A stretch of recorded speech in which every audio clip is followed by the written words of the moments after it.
একদিকে আরজিকর কাণ্ডের 6 মাস অতিক্রান্ত, এর পাশাপাশি 9 ফেব্রুয়ারি আরজিকর কাণ্ডের নির্যাতিতা তরুণী চিকিৎসকের জন্মদিন। 31 পেরিয়ে 32-এ পা তার। আরজিকর হাসপাতালে নিহত তরুণী চিকিৎসকের ন্যায় বিচারের দাবিতে রবিবার বিকেলে কোচবিহার শহরে পথে নামল কোচবিহার নাগরিক সমাজ।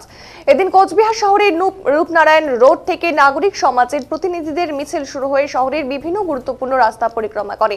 আর এই দিনের এই মিছিলের নেতৃত্ব দেন রাজ্যের প্রাক্তন বনমন্ত্রী অনন্ত রায়, রাজ্যসভার প্রাক্তন সাংসদ তারিণী রায়, কোচবিহার নাগরিক অধিকার রক্ষা মঞ্চের সম্পাদক মহানন্দা সাহা, কৃষক নেতা সফিজ আহমেদ, শ্রমিক নেতা অমিত দত্ত, জগৎজ্যোতি দত্ত প্রমুখ। তিলোত্তমার বিচার নিয়ে প্রহসন হয়েছে। এই পরিস্থিতিতে তিলোত্তমার ন্যায় বিচারের দাবিতে তার জন্মদিনে আবারও গোটা রাজ্য জুড়ে পথে নেমেছেন সাধারণ মানুষ। আমরা যদি সেই ছবি দেখাচ্ছি, জানাবো এর পরেও সরকারের যদি শুভবুদ্ধির উদয় না হয় তাহলে আরো কঠিন আন্দোলনের সিদ্ধান্ত গ্রহণ করা হবে বলে এদিন জানান প্রাক্তন বনমন্ত্রী অনন্ত রায়।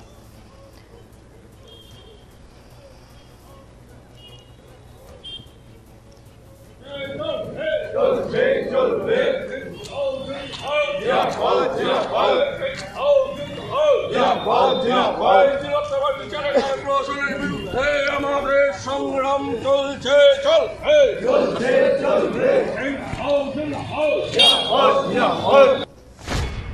আজকে সারা রাজ্য জুড়ে তিলোত্তমার 6 মাস, এবং সেটাকে তার মা বাবা আজকে তার জন্মদিন হিসাবে বলছে।